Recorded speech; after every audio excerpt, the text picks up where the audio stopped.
자, 21번 보겠습니다. 21번도 이제 법 내용인데 이것도 앞에 있는 것들 그냥 응용한 거예요. 그 100% 법률 문제예요.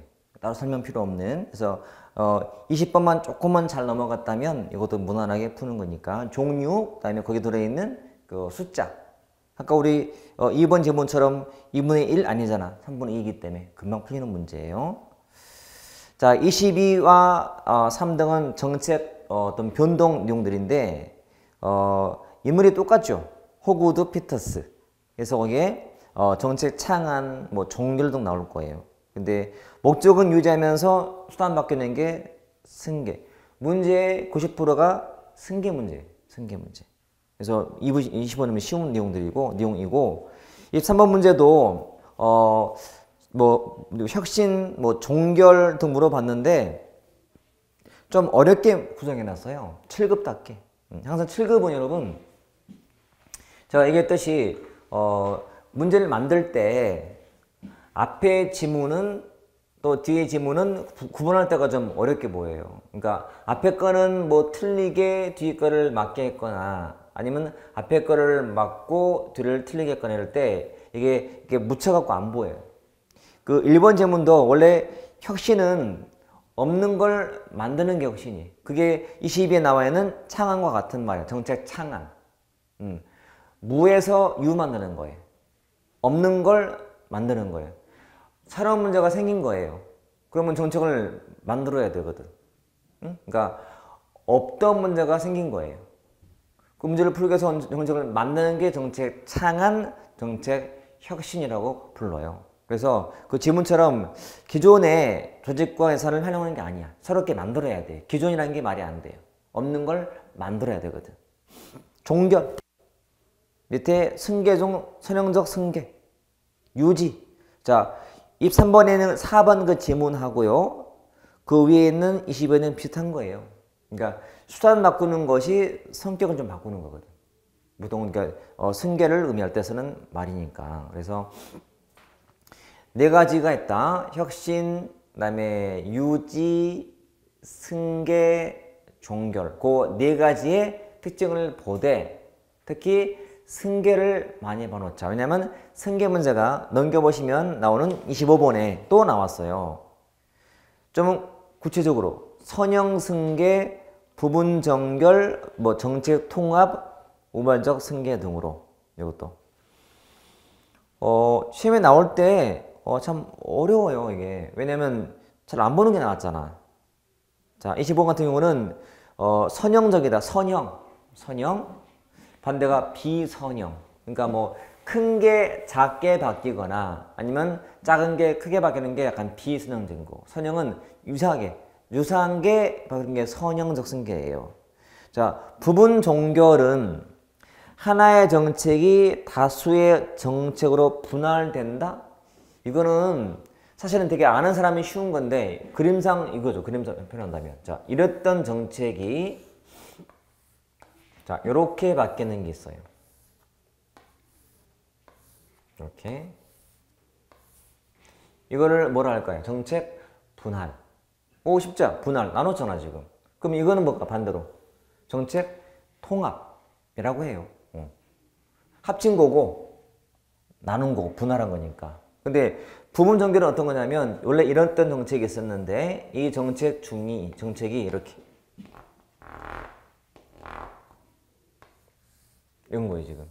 그러니까 이거는 없어진 거고 이것만 남아있는 거. 부분 종결이 부분 종결. 이게 개념이 돼요. 그러니까 이번 제문은 하나 정책을 다 여러 개로 분할했기 때문에 이거는 분할의 개념이지 승계는 부분 종결이 아니거든요. 답은 2번. 통합. 합해진 거고 통합. 그다음에 우발적이죠. 우발적인 변화.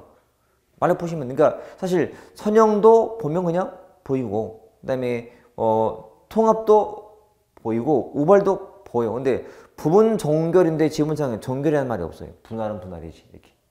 그러니까 평상시에 들어봤냐 안 봤냐가 중요한 기준이긴 하지만 그것도 제거하면 답은 볼 수 있다.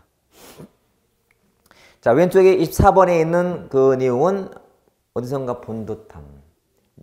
호의 변수, 혼란 변수, 매개 변수. 언제 봤더라? 우리 앞에 106페이지에 나왔었던 11번, 12번 문제 때 제가 정책 결정 윤론할 때 설명드린 내용이에요. 기억나시나? 여러분? 자, 찾아가 보세요. 106페이지 가보시면 거기에 제가 설명할 때 두 변수가 있다. 이게 정책이라면 두 변수라는 것은 독립 변수, 종속 변수. 3변수가 있더라. 이게 허위, 혼란, 뭐 선행, 매개, 왜곡 등 했잖아요. 그러면서 요 변수, 요 그림을 참편할 때 이렇게 했던 것이 허위 변수였고, 이랬던 것이 혼란 변수였고, 매개 변수는 안에 껴있는 거고, 선행은 앞에 있는 거고, 그 설명드린 거예요, 앞에서. 그게 나오는 거예요. 그러니까 앞과 뒤가 같이 쓰는 개념이 앞에 했던 거라서 이제 참고하시면 돼요. 자, 기획론 가보시면 162페이지에 그 기획론은 사실은 요즘 잘 안 나와요. 그리고 그나마 이게 의미 있는 거예요. 최근 문제가 2012년도인데 딱 필요한 것만. 기획에 대한 찬성 반대 입장이 있어요. 그 반대의 대표가 하이에크예요. 하이에크가 쓴 책이 노예로 오길, 노예. 하이에크, 노예. 그 하이 이해할 때 예, 노예할 때 예, 예, 이러면 예. 적어도 내용 봤더니 기획은 시장을 교란시킨다. 벌써 기획을 찬성해 반대. 반대하는 사람이잖아요. 하이에크. 자, 하이에크하고 요 파이너의 논쟁인데요. 하이에크는 기획을 반대했다. 노예로 길에서 노예, 노예, 하이에크. 파이너가 쓴 책은 반동에로 길, 반동. 그러니까 이 책에 대한 반박책이에요. 가장 대표적인 인물이기 때문에 답은 바로 나와야 돼. 2번 문제는 기획의 이제 결정 과정인데 정말 단순해요. 또 암기하면 돼. 앞에 가서 목상기대체라고 암기하면 돼요. 제가 이 시험 났을 때도 아마 이 군무원 시험은요, 교수가 내는 게 아니고 그 군무원 공무원이 내요.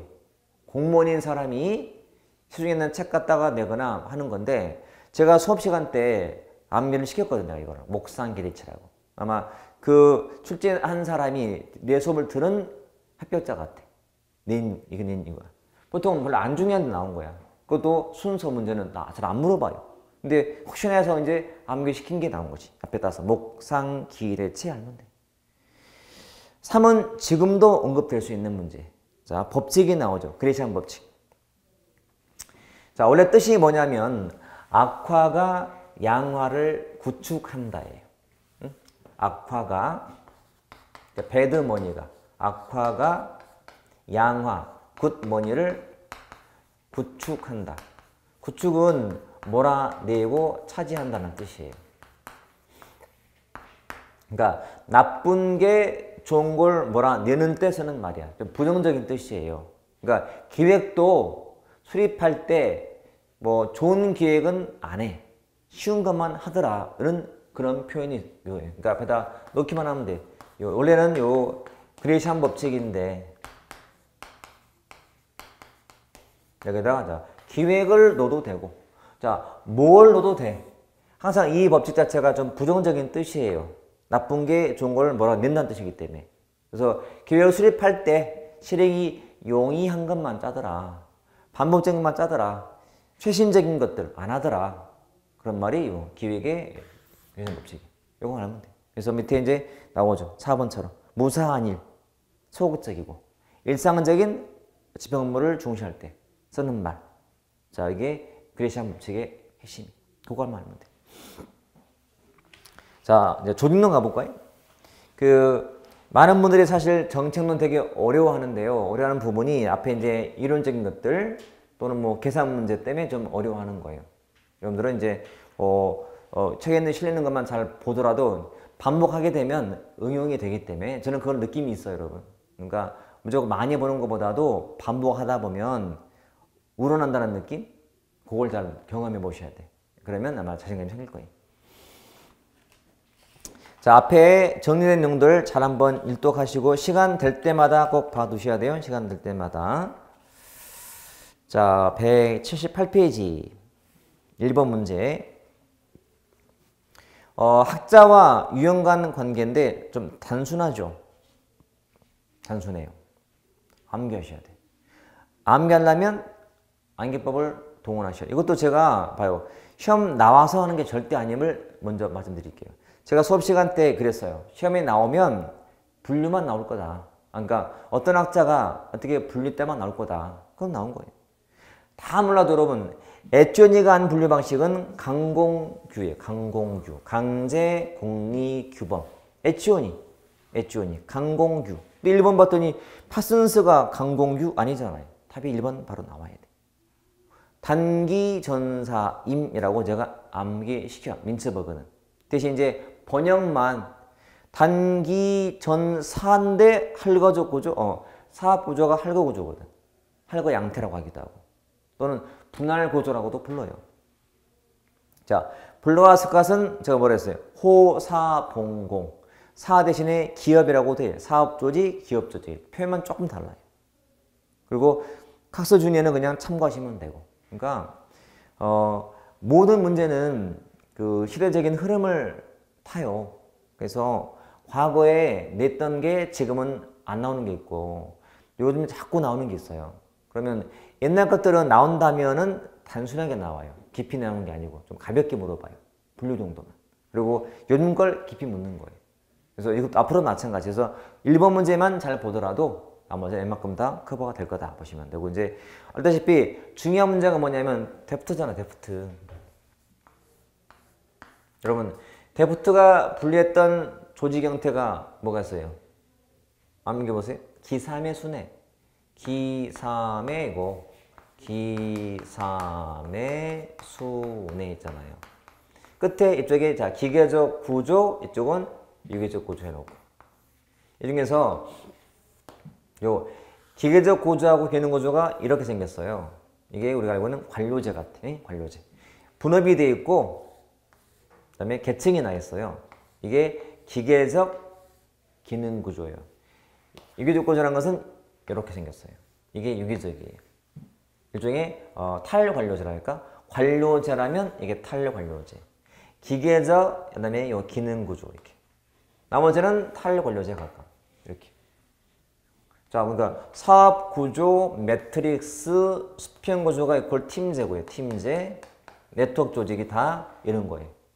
그러니까 이쪽으로 갈수록 환경에 대한 적응력이 뛰어난 거고요. 이리 갈수록 예측 가능성이 뛰어나. 예측 가능성이. 안정, 좀 불안정. 이 틀 가장 중요하거든. 시험은 또 봐세요. 시험에 나오면 비교하는 게 다 정해졌기 때문에 얘는 요 기능 구조하고 사업 구조를 비교하는 거예요. 매트리스는 두 개를 더한 거예요. 기사함이니까. 그리고 요 기계적하고 유기적을 비교하는 거예요. 기계적, 유기적 비교할 때 이렇게. 그러니까 이 둘 비교하고 이 둘 비교하는 거예요. 갑자기 뭐 사업 구조하고 네트워크 잘 비교 안 해요. 삼성, 현대 비교하는 거예요. 삼성하고 공단기 비교하는 게 아니에요. 급이 달라, 급이. 항상 비교 이렇게 틀 보시면 돼요. 그리고 얘는 단독 내, 단독. 얘도 단독 낼 수 있고 이렇게 비교하거나 이렇게 내는 거예요. 이렇게 낸다면. 항상 얘는 전제가 둘이 결합한 거니까 둘로 항상 비교하셔야 돼. 이렇게. 자, 2번은 지금 잘 안 나오는데 민츠버그의 분류 중에서 그래도 나온다면 이 정도만 알면 돼요. 자, 민츠버그는 단기 전사임, 단기 전사임이라 했죠. 단순 구조, 그리고 기계적 관료제, 전문적 관료제, 사업 구조 또는 할거적 구조고 임시체제라면 기계적 관료제, 전문적 관료제예요.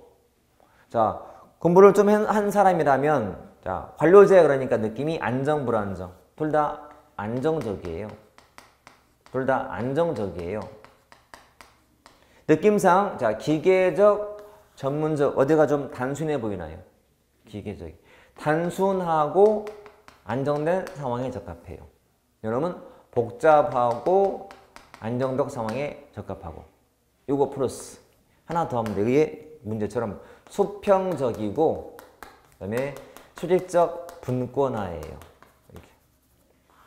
자, 요것만 알면 돼요. 나머지는 의미가 별로 없어요. 그래서 자, 전문적 관리 물어봤어요. 자, 1, 2 봤더니 높은 수평적 분화, 높은 수평적 분화. 복잡하고 불안정해요? 안정인데? 답이잖아요. 답이에요. 이것도 제가 수업할 때 문제를 보고 한 게 아니고 내가 수험생이라면 또 내가 공부하는데 이거는 좀 어렵다? 근데 뭘 내가 알고 있지? 이건 알고 있자 해서 한 거예요. 어딜 가더라도 기본 그냥 관료제는 그냥 안정적이에요. 안정적. 답은 금방 나오잖아요. 자, 나머지를 모른다 하더라도 답이 딱 떨어지면 끝난 거예요. 자, 3번부터 8번까지가 다 데프트 거예요. 다 데프트 거. 기사의 순회. 자, 3 보세요. 3. 자, 계층을 강조하는 구조에서 수평적 조정을 강조하는 구조로 옳게 표현한 것은 수직에서 수평이니까 그게 보다 뭐다. 자, 기삼의 순회. 그리고 요거 봐요. 기계적 구조, 기능구조 이퀄 관료제. 자, 이것도 참 기가 막혀, 그렇죠? 제가 최근 문제잖아요. 저는 이렇게 가르친 지가 벌써 10몇 년 됐어요. 이게 시험이 그냥 나온 거라고. 나머지 이제 기삼의 순회만 그냥 조합하면 돼요. 대신 앞에 관료제란 의미는 요 두 개를 좀 같이 말하고 있는 거예요. 그 다음에 사업구조가 나와야 되고, 사업부제인, 사업부제. 그 다음에 기사 매트릭스고 니은 수 삼각 나오고 떨어지네. 제가 항상 가르치는 게 옳구나를 늘다가 느껴. 항상 시험에 나오는 게 다른 게 없잖아요. 그러니까 저는 이번 주 시험인데 시험 끝나고 나면 다들 웃어요. 그러니까 쉽게 풀고 오는 거예요. 이게 뭔지 모르겠지만 답은 맞춰. 그게 중요한 거 아닌가? 객관식은 답을 고르는 게 속된 말로 장땡이에요. 장땡. 그러니까 다른 거 필요 없이 문제 보고 풀 능력만 키워주면 돼요. 주관식은 변수가 많아요. 채점자의 주관에 따라서 왔다 갔다 하기 때문에. 하지만 객관식은 그 4개의 질문에서 답 고르는 거예요. 모른다 하더라도 답 고르는 방법을 찾아갈 수 있거든. 그게 필요한 거거든요. 이제 우리가 끝나고 지방직 이제 대비한다면 특강을 좀 필요로 할 것 같은데 아마 제 생각은 우리가 다음 특강을 한다면 전 과목을 다 소위 말하는 예상 문제식으로 해야 될 것 같아요. 적중 모의고사로. 그 문제 속에 다 들어있는 거예요. 웬만하면 적중할 수 있게. 그러니까 제가 제일 괴로운 게 문제풀이 할 때 문제 만드는 게 제일 어려워요. 왜? 시간 막 공들여서 만들어야 되고 문제가 중복되면 안 되잖아요. 그렇기 때문에 했던 거 나왔지 또 재고 또 만들고 그럼 또 기출 문제 또 그 정도 되면 재미없잖아요. 이 책 갖다가 만들고 하면 시간 많이 걸려요. 이렇게 해서 이제 주마다 수업하는 거예요. 그러면 이게 적지 않아요. 이게 쌓이면 보통 제가 이제 수업할 때 하루에 60개를 내요. 일주일에 60문제씩. 그러면 4주면 240, 맞나? 6, 4, 24. 240문제예요. 적지 않아요, 여러분. 240개 주제란 얘기잖아, 테마가. 그러면 어떻게 벗어날 수 있어요? 벗어날 수가 없지. 그래서 그것만 잘 하더라도 아마 적중이 되지 않을까. 아마 아직은 이제 기억은 안 써있지만 제가 이제 우리 회의할 때 아마 제가 건의해서라도 그러니까 다음 지방직 대비로 하자라고 할 거고 그게 이제 오케이가 되면 하려고 해요. 당장 앞에 있는 시험도 대비를 해야 되기 때문에 지금 우리가 하는 것들은 좀 이제 공부한 사람도 필요한 수업이기도 하고 좀 길게 보는 수업이라면 당장 앞에 있는 시험도 좀 책임을 되지 않나 싶어서 아마 할 것 같아요. 모의고사식으로 하기 때문에. 자, 4번, 5번 다 비슷해요. 자, 같은 기삼의 순회이기 때문에 5번 가볼까, 5번? 자, 명칭만 복합 구조래, 복합 구조. 이게 매트릭스. 기삼의. 이거를 번역할 때 행렬 조직 또는 복합 조직이라고도 불러요. 명칭은 다양해요. 대신 영어를 줘요. 매트릭스 있잖아요, 매트릭스. 아까 우리 사업 구조, 활거적 구조, 분할 형태 다 쓰는 말이거든. 같이 보시면 돼요. 그러면 5번은 조건 아닌 거 찾는 거예요. 규모가 너무 크거나 너무 작지 않는 중간. 너무 크거나 너무 작지 않는 중간이 결합이기 때문에 결합. 전문성이 높고 변동도 빈번히 한다는 이원적인 요구. 이원적인 구조거든. 기사매. 기술이 일상적이다. 여러분 보세요. 이리 갈수록 적응력이 높다는 것은 일상적이지 않는 거예요. 그때그때 많이 적응을 해야 되거든. 이쪽은 규칙이 많아요. 예측 가능하고. 하지만 이쪽은 규칙이 더 적어져요. 그러니까 일상적이다. 이쪽이 가야 돼. 이쪽. 기계랑 기능이 일상적인 것이. 이쪽은 비일상이 돼야 돼. 한마디로 매트리스는 뒤에 나올 에도크라시 중 에도크라시. 에독 자체가 임시 뜻이에요. 임시 체제. 미용상은 탈완료제예요. 이렇게 보시면 되거든.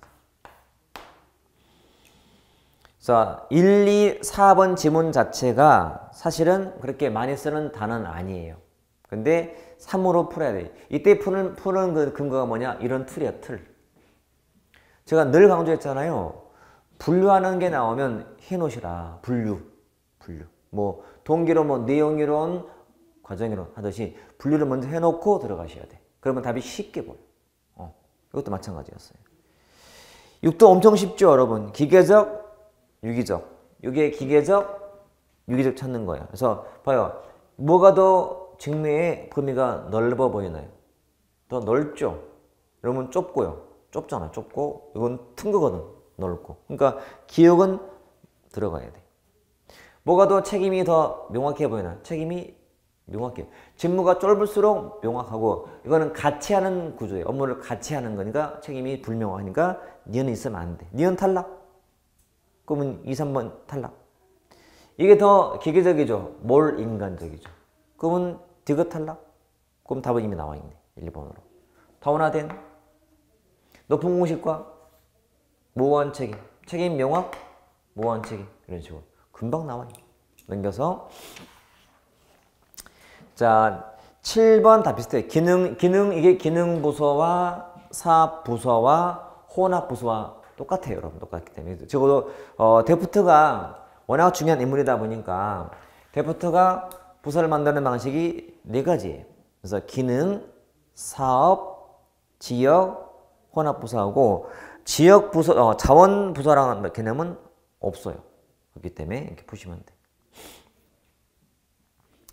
자, 8번도 보면, 자, 일단은 박스를 봤더니 박스의 내용을 먼저 파악하셔야 돼. 근데 앞에 이것은 기존의 기능 부서 조직의 프로젝트 팀의 장점을 살렸대요. 봐요. 이게 기능 구조고요. 참고로 번역의 문제. 사업이란 말 할 때, 이건 참 많이 쓰는 단어일 거예요, 여러분. 사업 구조 또는 사업 이퀄 용어로 프로젝트예요. 프로젝트. 이렇게. 그러니까 표현만 바꾸는 거예요. 그러니까 기사메인 매트릭스지. 또는 혼합부서고.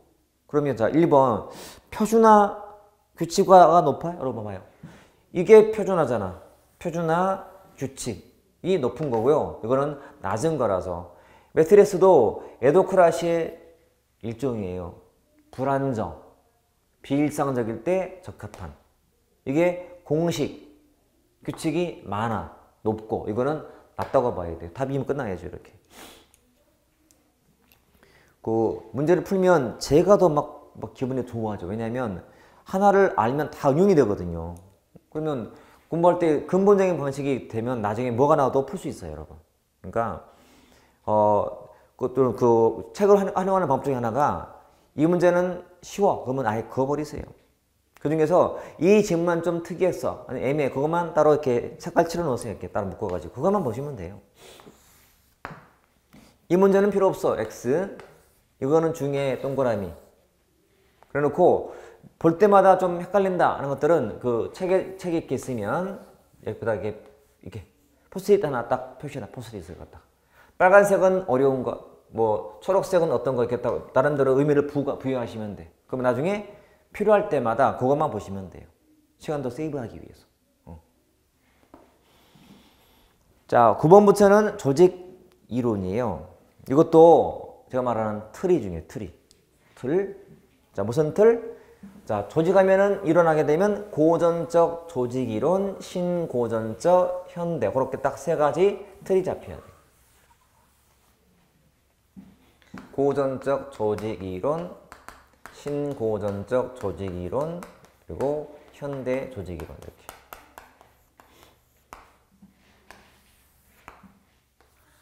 이렇게 돼 있어요. 자, 그러면 고전 느낌이 어때요? 고전. 옛날에 옛날. 여기 대표가 뭐 과학적 관리론, 관료제론, 행정관리론 이렇게. 이런 대표가 인간관계론, 현대 대표가 생태론이에요. 우리 요 고전까지는 항상 무슨 의미라고? 폐쇄체제고 현대에 와서 개방된 체제가 돼요. 즉 조직과 환경관계를 중시하는 거예요. 자, 폐쇄체제라는 것은 환경의 존재를 부인하는 게 아니고 환경과의 관계를 연구 안 한 거예요. 최초의 개방체제 이론이 뭐라 했어요? 생태론. 생태환경. 우리 과인행 이쪽이 행태론이 있겠어요. 행태론. 특징은 과학적 관리론과 인간관계론 특징 알면 돼요. 이렇게. 자, 9번 문제는 고전적 조직이론 특징. 틀린 것은 1. 봤더니 경제 목표. 자, 이때는 어떤 인간이었죠? 합리적 경제인이니까. 경제인 과정이 들어가야 돼. 맞아. 그 다음에 이거 봤더니 조직의 구성원들이 합리적인 경제적 원리에 따라서 행동하지 못한다고 해? 아니잖아. 합리적 경쟁 과정인데 이미 틀렸네요. 답이 나왔네 이미. 그 다음에 전문화. 이때 중요했던 변수가 구조. 이게 꼭 분업 같은 분업 구조. 분업 구조. 그 다음에 추구하는 가치는 기계적 능률. 이렇게. 이때 인간은 사회적 인간. 변수는 구조 인간 또는 비공식 요인. 이때는 사회적 능률을 중시했다. 이렇게. 됐죠? 4번도 합법적, 이 합법이 관료제 특징, 관료제. 현대 조직의 초석이 됐지. 그러니까 고전기론이 있기 때문에 현대가 있는 거니까. 답은 금방 나오죠. 10도 마찬가지. 신고전기 특징 아닌 거. 그러니까 요거 묻는 건데 뻔하지. 요거 찾는 거겠지. 사회적인 능력. 네, 계층과 분업, 계층과 분업, 계층 관료제, 분업 구조. 답이네. 비공식, 비경제. 그렇죠? 소통, 참여 중요하고 인간관계이기 때문에 금방 떨어져요. 자, 11번은 좀 특이한 문제긴 한데 이게 유리해요. 그러니까 뭐 삼엽이 어떤 거냐, 혼돈이 뭐냐, 공동은 뭐냐 이거 그냥 익히면 돼요. 그러니까 조직이 있는데 이 조직의 특징을 이렇게 제시한 거예요. 이걸 만든 사람이 이렇다라고 말한 거예요. 이거 익히면 돼요. 설명할 필요 없는 거예요. 자, 12번도 혼돈 이론. 자, 혼돈은 여기에 나와요. 현대 이론은 저 뒤쪽에 나오는 것이 요 혼돈 이론 또는 영어로 카오스 이론이. 원래는 영어로 케이아스, 케이아스. 혼돈. 중요한 단어가 혼돈이에요. 혼돈. 혼돈. 질서 있다 없다. 질서 없다. 혼돈. 질서 없다. 무질서한 상태. 자, 얘는 꼭 필요한 게 뭐냐면 요거는과 비교하는 거예요. 관료제하고. 자, 관료제론. 관료제가 어떤 구조예요? 계층 구조예요. 느낌이 굉장히 기계적이야. 안정적이에요. 규칙이 있어요. 이놈은 혼돈이에요. 혼돈. 규칙이 없어요. 불규칙. 비선형. 이런 느낌? 이게 혼돈이에요. 그래서 1번 복잡. 그 다음에 불확실성. 이게 많지. 뒤에 단순 정형화는 아니야. 이게 단순이야. 단순하고 정형화되는 거. 답이 바로 1번 나오는. 비선형. 역동적. 관료제에 대한 타파. 타파. 자생적인 능력. 자기 조직과 능력. 혼돈. 이렇게 보시면 돼. 오, 쉽다. 쉽다. 자, 머릿속에 꼭 넣어놓으세요. 고전, 신고전, 현대고 가장 기본 틀인데 플러스 지금 저 앞에 했던 것처럼 뭐 삼엽 조직, 후기 기업가 용어만 참고로 보시면 이거 다 정리가 돼. 이 틀로 다 풀리게 돼. 이렇게. 자, 13부터는 이제 다 이게 조직의 그 목표에 관련된 문제고 목표의 변동 문제인데 저기 13과 16이 그 문제야 지금. 목표의 변동 문제. 밀스가 한 말 중에서 과두제 철칙이 있다. 과두제 철칙. 혼자 하는 지배는 독재라 부르고요. 여럿이 하는 것은 다두제고 소수의 지배가 과두제예요. 과두제. 소수 간부라는 사람들이 이제 간부가 되는 순간부터 목표가 바뀌어요. 그 내용이야 이게. 목표의 대치랑 같은 말이지. 답은 되게 쉬워요. 그 목표의 변동이 그 13문제처럼 되게 많은데 목표의 대치 또는 목표의 전환, 목표의 승계, 확대, 축소, 추가, 다원화 되게 많아요. 근데 주로 나오는 게 전환 또는 대치예요. 대치. 뉘앙스상 딱 확대 그러면 상향 조정, 반대가 축소, 하향 조정. 추가는 뭐 늘리는 거예요. A에서 A 다시 늘리는 게 추가고. 승계는 이어받은 거예요. 목표를 달성했거나 불가능할 때 목표를 하나 더 만드는 거예요. 이게 승계했다라고 해요. 승계했다. 자, 뭐 답은 쉬웠어요. 16번도 그런 문제거든. 자, 16번도 목표의 대치를 묻고 있는 거예요. 목표의 대치. 그래서 옳지 않은 거 물어봤고. 자, 사실 그 16번 문제를 풀면 목표의 대치는 다 풀 수 있어요. 다 들어있기 때문에. 그러니까 연관된 말 다 들어있기도 하고. 자, 하여튼 대치란 영어를 보세요. 영어. displacement. displace. 대신하다. 대체하다. 그러니까 덜 중요한 것이 더 중요한 것을 대신하는 거예요. 목표가 바뀌는 거예요. 목표하고 수단이 바뀌는 거예요. 이게 목표의 전환, 대치라고 부르거든.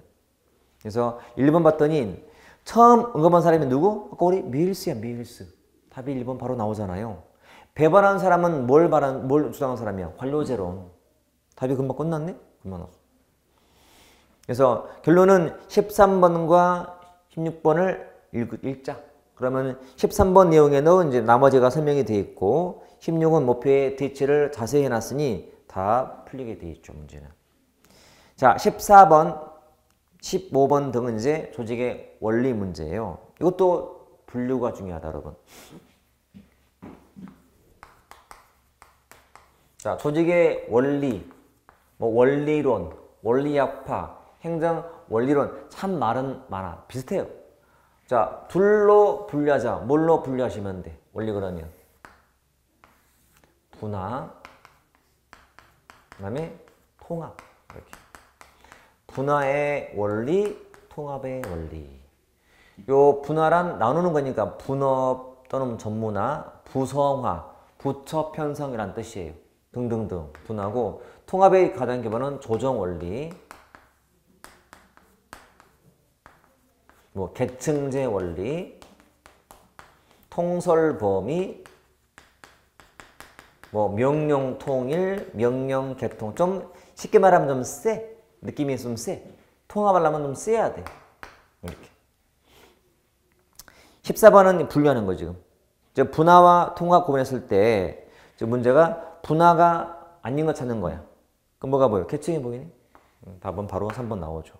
그 다음에 15번도 이제 이걸 풀어 쓴 거예요. 계층제 원리가 뭐냐? 뭐냐 이렇게. 자, 우리 우측에 3을 봤더니요. 나머지 쉬우니까 분업의 원리인데 잘 보세요. 분업의 원리는 업무를 나누는 거잖아. 그러면 부서 간에 할거주의가 생길까 안 생길까? 할거주의가 아마 생길 거예요. 여러분, 할거주의라는 것은 자기 부서 우선주의예요. 그러니까 소통 뒤에 부서 간 의사소통과 조정의 필요성이 생기는 거야. 없어지는 게 아니고. 기억하셔야 돼. 업무를 쪼갤수록 갈등 소지가 더 많아지는 거예요. 우리가 남북 분단 때문에 갈등하듯이, 그치? 그러면 분단되기 때문에 소통할 필요성이 있잖아요. 안 그러면 서로 계속 분단됐을 거니까. 그런 내용이에요.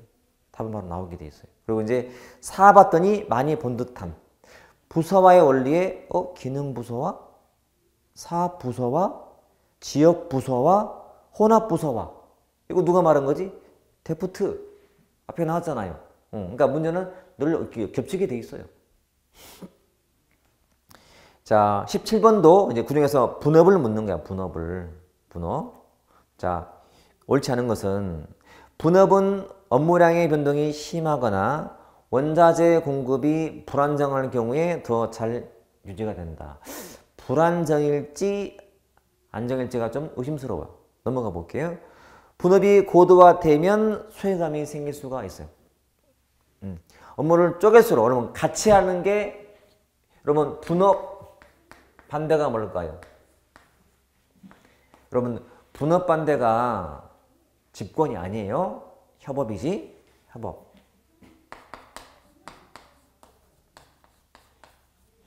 많은 분들이 분업과 또 분권을 헷갈려 해요. 분업 반대는 협업이고 분권 반대는 집권인 거예요. 달라요. 업무를 나눈 거고 업무를 협력하는 거예요. 자, 지금 좀 생각해 보세요. 혼자 하는 거 하고 같이 하는 거하고 어디가 소외감이 느껴져요? 분업이지. 협업은 같이 하는 거니까 소외감이 없어요. 같이 하는 거야, 같이. 따로 말고 같이니까 협업이. 그러니까 소외감이 있는 것은 얘인 거니까. 당연히 이번은 맞는 말이지. 또 시간 단축돼요. 분업하게 되면. 그다음에 분업에 심하는 작업 도구나 기계 또 방법 개선에 기여할 수 있어요. 답은 1번이지. 그래서 안정적일 때. 자, 분업은 뭐의 중요한 특징 같아요? 분업이란. 관료제의 특징. 관료제의 특징. 관료제는 분업인데 직권이에요, 분권이. 직권적이에요. 반대가 분권인데 이게 분권적 구조라고 보시면 돼요. 이렇게. 그래서 관료제가 항상 기본 특징이 계층과 분업이에요. 안정적일 때. 분업도 안정적일 때 가능해요. 그러니까 항상 나한테 기대되는 게 있을 거 아니야. 안정적으로. 그거만 하면 되거든. 이런 거니까. 그래서 굉장히 좋은 문제 여러분. 비록 7급이긴 하지만 아주 좋은 문제가 나온 것 같아요. 이 문제는. 자, 18번, 19번 문제는요. 우리가 분업의 연장인데 좀 어려운 문제예요. 대신 이제 한 번만 어려워야 돼. 그 다음은 어려우면 안 되는 거고. 일단은 자, 18번 문제가 굉장히 복합적이에요. 자, 조직 구조의 설명으로 틀린 것은 이런 게 설명이 필요한 거예요. 1번, 구조는 복잡, 공시, 직권성 등의 구조 변수와 문화를 고려하여 설계된 결과이다. 여러분, 구조라는 거는, 개념 자체가 구성원들이 여러 번 상호작용을 반복을 하다 보면 이게 정형화가 돼요. 패턴이 생겨, 패턴이. 다시, 구성원들이 서로 상호작용을 이렇게 반복을 하다 보니까 패턴이 돼, 패턴이. 누구는 시키고, 누구는 하고, 이거는 이거 하고, 쟤는 이거 하고. 이게 굳어지는 거. 이게 구조예요, 구조. 요 구조에 대한 변수가 있단 말이야. 구조의 변수가 다시 나누면 기본 변수가 있고, 기본 변수. 자, 상황 변수가 있다.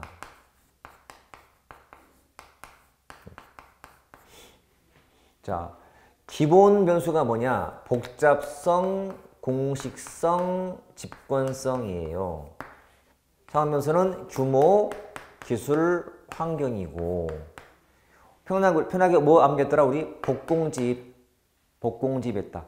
복공집. 기본적인 변수예요. 쉽게 말하면 구조가 이런 구조가 좋을지 이런 구조가 좋을지가 이에 따라서 바뀌는 거예요. 자, 상황이 즉 환경이 안정적이면 어떤 구조가 좋아요? 이게 좋아요. 이거는 불안정할 때 이런 식이에요. 자, 이게 더 복잡해요. 이게 더 복잡해요. 이게 더 복잡해요. 이렇게 수평적 분화가 막 되어 있거든. 분화가 되어 있거든요. 이게 그런 의미예요. 1번 지문. 그러니까 구조 만들 때 이런 것도 고려하고 문화도 고려하죠. 문화. 우리 조직의 문화가 혼자 하는 문화다. 집권. 같이 한다. 분권 이런 말이기 때문에. 2번은 수평구조라는 것은 핵심 과정. 이거는 또 누가 말하는 거예요? 데프트야. 기사매 순회. 기사매 순회 할 때. 자, 얘는 어떻게 조직을 만드는 거예요? 핵심 업무 과정으로 만들어요. 일종의 팀제라 했지, 팀제. 정확히 딱 떨어지네, 거기에. 핵심 업무 과정, 그 다음에 팀제. 이렇게. 마찬가지 제가 앞에 이론 설명할 때 자세히 설명했을 때 그때 다 키워드 다 언급 드린 거예요. 공동 기능별로 자기 완결 조지, 기사의 화학적인 결합, 핵심 업무 과정이고 자체 기능은 핵심 위주로, 여타는 계약으로 다 제가 언급했던 거예요. 이 말이 다 들어오셔야 돼요. 지금 제가 드린 말씀이 전혀 이거 안 된다. 빨리 이론 쫓아가서 들어보셔야 돼. 그렇게 설명 다 드린 거니까. 이거는 아무리 많이 강조해도 지나치지 않아요. 그만큼 중요하기 때문에 듣고 또 들어보셔야 돼. 자, 3. 수평적 전문화는 업무를 단순화시켜요. 이게 수평적 전문화예요. 단순해지는 거지. 난 이것만 하기 때문에. 다 맞네. 그러면 답은 4번 이겠네요. 자, 직무 충실은 이거 이제 밑이랑 관계가 있긴 하지만 충실은 영어 보세요. Job enrichment. 직무 풍요화라고도 번역해요. 풍요화. 이거는 뭐냐면 위아래 간의 경계를 트는 거예요. 자, 구분할 개념이 여러분 직무 확장이 있고요. 확장. 직무 충실이 있단 말이에요. 충실이. 이렇게. 직무 확장, 직무 충실. 확장은 옆으로 넓히는 거예요. 옆으로. 우리 베란다 확장하듯이.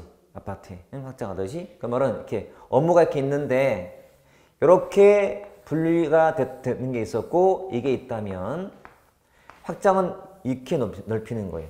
수평적으로 넓히는 거예요. 그러니까 업무가 하나가 아니라 내가 이제 그 주민센터에 있는 사람인데 등본도 떼고 인감도 떼고 전입신고 다 업무가 다 분리가 됐단 말이에요. 혼자 했던 것을 튼다는 것은 혼자 다 하는 거예요. 모든 사람이 같이 하는 거예요. 이게 확장이고요. 충실은 이렇게 트는 거예요. 이렇게 계층을 없애는 게 이게 충실이야. 그러니까 이랬던 층을 없애는 게 충실인 거예요. 그래서 내용 보시면 자, 수직적 전문화를 강화시키는 게 아니라 오히려 없애거나 약화시키는 게 충실인 거예요. 개념을 잘 봐두셔야 돼. 개념. 자, 확장이란 잘 들어요. 수평적 분화를 낮춘다, 높인다. 확장은 수평적 분화를 낮추는 거고 충실은 수직적 분화를 낮추는 거예요. 없앤다는 얘기죠. 이게 확장과 충실의 차이점이 일단 알아두셔야 돼요. 자, 그거 좀 해놓은 상태에서 쉬었다가 밑에 19를 통해서 한번 정리해 볼게요.